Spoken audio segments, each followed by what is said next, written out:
ஒரு சிறிய கிராமத்தில் கார்த்திக் என்ற ஒரு மாணவன் இருந்தான். அவனிடம் பெரிய செல்வம் எதுவும் இல்லை. ஆனால் அவன் பையில் எப்போதும் ஒரு பேனா மட்டும் இருந்தது.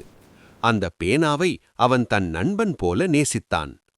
ஒரு நாள் பள்ளியில் ஆசிரியர் கேட்டார், உங்கள் வாழ்க்கையை மாற்றியது எது? பல மாணவர்கள் பணம், கைபேசி, கணினி என்று சொன்னார்கள்.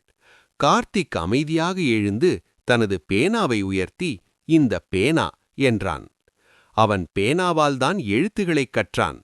அதே பேனாவால் கனவுகளை எழுதினான். தேர்வில் வெற்றி பெற்று உதவித்தொகை வாங்கினான். பேனாவால் அவன் கடிதம் எழுதி ஒரு நல்ல பள்ளியில் சேர வாய்ப்பு பெற்றான். ஒருமுறை கிராமத்தில் தண்ணீர் பிரச்சனை ஏற்பட்டது. கார்த்திக் பேனாவை எடுத்துக்கொண்டு அதிகாரிகளுக்கு மனு எழுதினான். அந்த மனு கிராமத்திற்கு தண்ணீர் கிடைக்க காரணமானது. அப்போது அனைவருக்கும் புரிந்தது, பேனா பேசாது, ஆனால் மாற்றத்தை எழுதும். ஆண்டுகள் கழித்து கார்த்திக் ஒரு நல்ல அதிகாரியாக ஆனான். அவன் மேசையில் இன்னும் அதே பழைய பேனா இருந்தது. அதை பார்த்து அவன் சிரித்தான். பணமெல்லாம் வந்தது போனது, ஆனால் என்னை உயர்த்தியது இந்த பேனாதான் என்று நினைத்தான். பேனா ஒரு சிறிய பொருள்தான், ஆனால் அது அறிவையும் நம்பிக்கையையும் எதிர்காலத்தையும் உருவாக்கும் பெரிய சக்தி.